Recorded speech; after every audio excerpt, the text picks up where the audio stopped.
Hi friends, welcome back to your own channel Success Pathway. I am Souvik Banerjee, presently working as Junior Associate State Bank of India. तो friends SBI का जो first wait list वो आ चुका था, उसका जो DV का date है वो भी आ चुका है। ठीक है, कुछ लोगों के पास आया है, अभी भी कुछ लोगों के पास नहीं आया है।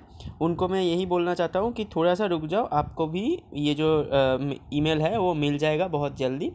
कोई घबराने का बात नहीं है, ठीक है।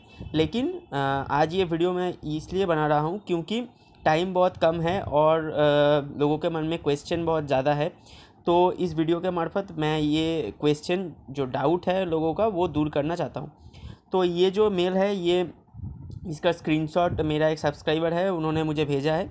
ठीक है, तो मैं एक एक करके आप लोगों का जो डाउट है वो क्लियर कर रहा हूँ। ठीक है, तो पहले तो ये दिया गया है, we are please to inform you that based on your performance, ऐसे करके दिया हुआ है। ठीक है, तो जो डीवी का जो डेट है वो 21 अप्रैल है। ठीक है, तो इसके लिए पहला जो डाउट है कि सर बायोडाटा फॉर्म कैसे फिलअप करना चाहिए। ठीक है, तो इसके लिए मैं बोल रहा हूँ कि बायोडाटा फॉर्म कैसे फिलअप करना चाहिए, इसके रिगार्डिंग एक डिटेल वीडियो मैं जब फिलअप किया था उसके बाद मैं एक डिटेल वीडियो उसके लिए मैं बनाया था। वो वीडियो जाके देख सकते हो, वो मैं आई बटन पे दे दूँगा। बहुत यूज़फुल वीडियो है, बहुत लोग देख चुके हैं। ठीक है, वो वीडियो आप देख लो, आप पूरा समझ जाओगे कैसे आपको बायोडाटा फॉर्म फिलअप करना होगा। ठीक है, और एक बात कहना चाहता हूँ कि बायोडाटा फॉर्म जो है उसमें आपको एक फ़ोटो लगाना है। ठीक है, रीसेंट पासपोर्ट साइज फ़ोटो लगाना है। और मैं आपको सजेशन ये दूंगा कि आप 2 कॉपी ज़ेरॉक्स करना उसका, 2 कॉपी प्रिंट आउट निकालना उसका। तो क्योंकि मैं आपको सजेस्ट करूँगा आप एक कॉपी आप खुद भर के ले जाओ और एक कॉपी ब्लैंक ले जाओ। ठीक है, अगर कुछ मेजर मिस्टेक हुआ और उन लोगों को लगा कि ये फॉर्म जो आप भर के ले जाओगे वो नहीं चलेगा, तो आपके पास एक ब्लैंक होना चाहिए। ठीक है, तो वो आप वहाँ पर फिलअप करके दे दोगे तो आपका कोई प्रॉब्लम नहीं होगा। ठीक है, तो ये आप कर सकते हो। दूसरा ये बात, कोई भी वाइट इंक नहीं डालना।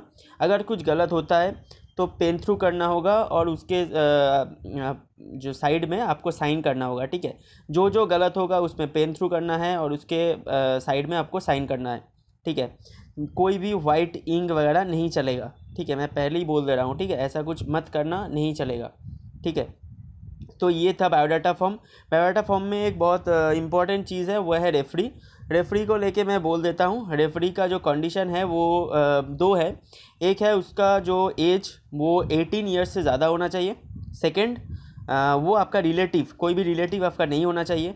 इसके अलावा आप कोई भी आपका जो नेबर है, आपका कोई जान पहचान वाला आपके साथ अच्छा बनता हो, ऐसा कुछ 2 लोगों का आपका नाम, एड्रेस और आप फ़ोन नंबर भी दे दीजिएगा। उनके पास एक लेटर आता है, ठीक है, एक फॉर्म के साथ। तो फ़ोन नंबर अगर आप दिया तो वो आने में ज़्यादा आपका क्या बोलना चाहिए, ज़्यादा अच्छा होता है। ठीक है, फ़ोन नंबर मेंशन कीजिएगा, एड्रेस पूरा क्लियर लिखिएगा। ठीक है, पूरा उनसे पूरा लिख लीजिएगा और वो ले जाइएगा और पूरा क्लियर लिख लीजिएगा। ठीक है, कोई भी वहाँ पर कोई भी आप गलती मत कीजिएगा। ठीक है, उनको वो जो एड्रेस है अच्छे से समझ में आना चाहिए। ठीक है, तो उस एड्रेस में जो लेटर और फॉर्म है वो पठाने में थोड़ा सा इजी होगा। ठीक है, नहीं तो आप दिक्कत में पड़ सकते हो। ठीक है, तो रेफरी के लेके ऐसा कोई बात नहीं है। सिर्फ आपका कोई रिलेटिव और दूसरा कोई माइनर यानी कि 18 से कम नहीं होना चाहिए।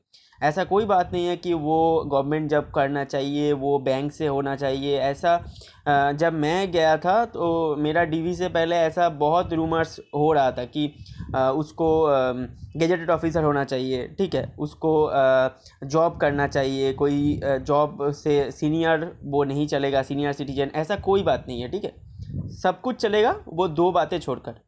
ठीक है, तो रेफरी को लेके और कोई डाउट नहीं रहना चाहिए मेरे हिसाब से।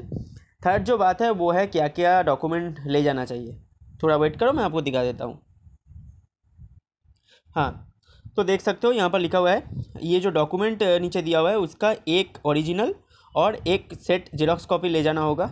इसके बारे में मैं सजेशन दे रहा हूँ, आप ओरिजिनल और 3 सेट जेरॉक्स कॉपी कराओगे हर एक डॉक्यूमेंट का। ठीक है, सेफ खेलना, 3 सेट जेरॉक्स कॉपी कराना। ठीक है।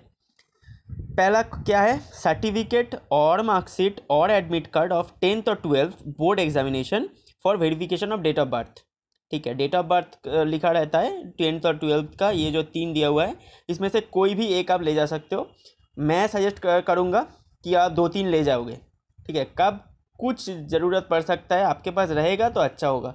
ठीक है, जो जिस दिन में होना चाहिए वो पूरा लेके चले जाओ। ठीक है, कोई भी घर पे छोड़ जाने का कोई मतलब नहीं बनता।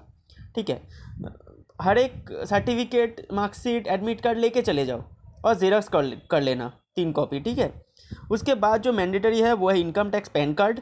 ठीक है, उसके बाद आधार कार्ड, इसका भी 3 कॉपी ज़ेरॉक्स कर लेना। उसके बाद मार्कशीट्स एंड सर्टिफिकेट्स इंपॉर्टेंट है, नेसेसरी है। ठीक है, सर्टिफिकेट्स के अलावा आपका कोई भी डिग्री एप्लीकेबल नहीं है आपका।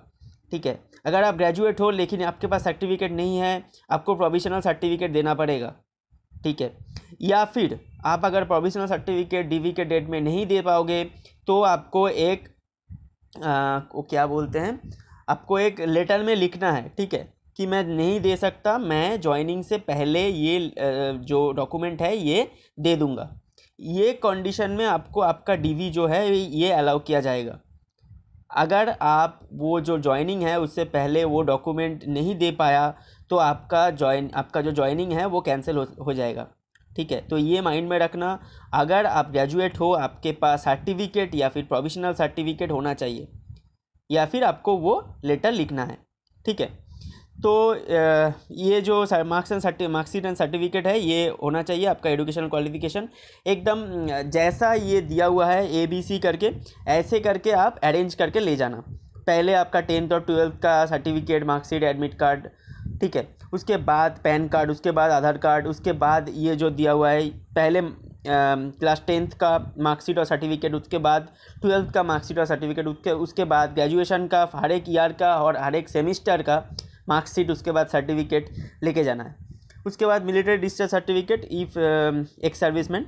ठीक है, उसके बाद बहुत इंपॉर्टेंट कैरेक्टर सर्टिफिकेट। बहुत डाउट होता है कि सर कैरेक्टर सर्टिफिकेट कैसे करना है, क्या फॉर्मेट होना चाहिए, कोई पर्टिकुलर फॉर्मेट है क्या, ये वगैरह वगैरह बहुत सवाल है। एक ही जवाब दे देता हूँ, कोई फॉर्मेट नहीं है। मैं एक स्टैंडर्ड फॉर्मेट इसके वीडियो के डिस्क्रिप्शन में दे देता हूँ, वहाँ से आप डाउनलोड कर लेना। ठीक है, उसका प्रिंट आउट निकालना और 2 गैजेटेड ऑफिसर से या फिर 1 गैजेटेड ऑफिसर और 1 बैंक का ऑफिसर से साइन करवा लेना। ठीक है, स्टैम्प मार के साइन करवा लेना। और ये तो आपको ले जाना है। इसके साथ साथ एक सर्टिफिकेट आपका ले जाना है, किसका, लास्ट आप जो अटेंड किए हो स्कूल और कॉलेज, उसका हेडमास्टर और प्रिंसिपल का एक सर्टिफिकेट है। वो आपका जो कॉलेज भी होगा, आप ग्रेजुएट हो तो कॉलेज ही होगा, कॉलेज का जो कॉलेज में जाओगे ऑफिस में बात करोगे तो आपको एक सर्टिफिकेट दे देगा। ठीक है, वो सर्टिफिकेट आपको लेके जाना है। ठीक है, वो कॉलेज लिविंग सर्टिफिकेट या फिर कुछ ऐसा होता है, आपको ले जाना है। और हाँ, ये जो सर्टिफिकेट्स है ये 6 मंथ से ज़्यादा पुराना नहीं होना चाहिए। और जो ये जो गैजेटेड ऑफिसर जो साइन करेगा, जो मैं जो दूंगा फॉर्म में, उस पर लिखा हुआ है कि आपको पहचानते हैं कितने ईयर्स और कितने महीने। ठीक है, उस पर 6 मंथ से कम नहीं होना चाहिए। ठीक है, तो आप 6 मंथ से ज़्यादा आपको पहचानने वाला होना चाहिए वो गैजेटेड ऑफिसर। ठीक है, तो ये डॉक्यूमेंट्स आपको ले जाना पड़ेगा। और इसके साथ साथ आपको क्या ले जाना है, आपको ले जाना है बहुत सारा फ़ोटो। बहुत सारा मतलब आपको ले जाना है 12 copies of recent passport size photograph. ठीक है, तो दिया हुआ रहता है 5 या 6 या 7, लेकिन मैं आपको बोल दे रहा हूँ इससे ज़्यादा लगता है। मेरा 9 लगा था। अब आप सेफ खेलने के लिए 11 और 12 ले जाओगे। ठीक है, ये था डीवी के बारे में। उसके बाद है मेडिकल टेस्ट। मैं आपको बोल दे रहा हूँ क्या क्या मेडिकल टेस्ट आपको करवाना है। एक चीज़ बताना मैं भूल गया डीवी के बारे में, कि आपका जो ऑफ़र लेटर है जो आपके पास आया है ईमेल में, इसका एक कॉपी आपको ले जाना पड़ेगा। ठीक है, और जनरल कैटेगरी का मैं बात कर रहा था, जो SC ST कैटेगरी या फिर दूसरा कोई कैटेगरी का है, तो आपका जो कैटेगरी सर्टिफिकेट है वो आपको ले जाना है। ठीक है, जो OBC का जो नॉन क्रीमी लेयर है उनका सर्टिफिकेट ले जाना मैंडेटरी है। ठीक है, तो मैं मेडिकल में आता हूँ। मेडिकल का कुछ लोगों का ये डाउट है कि सर कहाँ से मेडिकल रिपोर्ट करना चाहिए। यहाँ पर कोई भी नाम नहीं दिया हुआ है, आप कोई भी रेपुटेड लैब से ये करवा सकते हो, ठीक है। सिर्फ ये देख लेना, ये पूछ लेना आप करवाने से पहले कि जो इस पर साइन करेगा रिपोर्ट पे, आपका जो रिपोर्ट है जो आप ले जाओगे उस पर जो साइन करेगा उसका जो क्वालिफ़िकेशन है वो मिनिमम एमडी होना चाहिए। मैं जितना जानता हूँ कि जो रेपुटेड लैब होता है उसका जो रिपोर्ट में जो डॉक्टर साइन करते हैं वो जनरली एमडी होता है, ठीक है। लेकिन मैं आपको बोल दे रहा हूँ सेफ खेलने के लिए आप एक बार आस्क कर लेना कि जो डॉक्टर साइन करेगा उसका जो मिनिमम क्वालिफ़िकेशन वो एमडी होना चाहिए, ठीक है। तो क्या क्या आपको टेस्ट करवाना है, आपको टेस्ट करना है ब्लड सीबीसी, उसके बाद ईएसआर, उसके बाद ब्लड शुगर, फास्टिंग और पीपी, सीरम कोलेस्ट्रॉल, उसके बाद ब्लड यूरिया ऑब्लिक एनपीएन कहाँ पर भी नहीं होता है, आपको ब्लड यूरिया ही मिलेगा। उसके बाद सीरम क्रिएटिनिन, उसके बाद एचआईवी टेस्ट, उसके बाद urine and stool routine test, उसके बाद एक्सरे ऑफ चेस्ट पीएव्यू और full abdomen and pelvis ultrasonography. ये सब चीज़ें, ये सब जो टेस्ट लिखा हुआ है ये आपको करवाना है, ठीक है। कोई भी रेपुटेड लैब से आप करवा सकते हो, और जो पैथोलॉजिस्ट या फिर रेडियोलॉजिस्ट आपका ये रिपोर्ट साइन करेगा वो एटलीस्ट एमडी क्वालिफाइड होना चाहिए, ठीक है। ये जो रिपोर्ट्स है ये रिपोर्ट्स आपको ले जाना होगा डीवी के दिन, डीवी जो डॉक्यूमेंट आप ले जाओगे उसके साथ ये रिपोर्ट साइन करेगा, वेरीफाई करेगा बैंक का जो मेडिकल ऑफिसर है वो ये रिपोर्ट वेरीफाई करेगा, और उसका चार्ज है ₹300, ठीक है। तो ये आपको अच्छे से समझा दिया मैं कि आपको जो रिपोर्ट है वो खुद से करना है, और ये आपको ले जाना है, उसके बाद वो वेरीफाई करेंगे और ₹300 चार्ज करेंगे, ठीक है। वहाँ पर आपको एक फॉर्म दिया जाएगा, ठीक है। वो एक मेडिकल का एक फॉर्म है, ठीक है। वो पहले दिया जाता था, अभी नहीं दिया जाता है, वो दिन के दिन आपको वहाँ पर दिया जाएगा, उसको आपको फिलअप करना है, वो आपको गाइड करेंगे, ठीक है। वहाँ पर जो ऑफिसर्स रहता है जो आपको गाइड करेंगे वो उनके सामने आपको फिलअप करना है और मेडिकल ऑफिसर के सामने वो फॉर्म सबमिट करना है, ठीक है। इसके साथ साथ आपका एक आई का भी चेकअप करवाना होगा, ठीक है। जो आई का चेकअप होगा उसका जो डॉक्टर होगा वो कम से कम आई सर्जन होना चाहिए, ठीक है। क्या क्या करवाना है यहाँ पर लिखा हुआ है, ठीक है। Vision, near distance, refracting error, ये आप ले जाइएगा उनके पास और उनको दिखाइएगा। वो आपका ये जो एक एक जो लिखा हुआ है सभी कुछ वहाँ पर मेंशन होना चाहिए। उसका जो रिपोर्ट है उसमें ये जो एक एक करके लिखा हुआ है, distance, refraction error, colour vision, field blindness, ये सब कुछ वहाँ पर मेंशन होना चाहिए।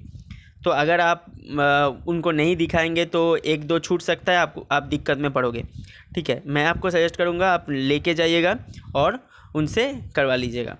तो ये था मेडिकल का। उसके बाद और क्या, अब टाइम बहुत कम है, मैं कैरेक्टर सर्टिफिकेट का फॉर्म का एक जो फॉर्मेट है वो दे देता हूँ, अब वहाँ से कर लीजिएगा और लेके चले जाइए, कोई इशू नहीं है, आपका मिट जाएगा, ठीक है। इसके बाद भी अगर कुछ आपको जानना है तो आप कमेंट में पूछ सकते हैं, ठीक है। और अच्छे से डीवी देके आइए, ठीक है, कोई इशू नहीं है, आपको बहुत हेल्प करेंगे वो लोग। और दूसरा बात ये कि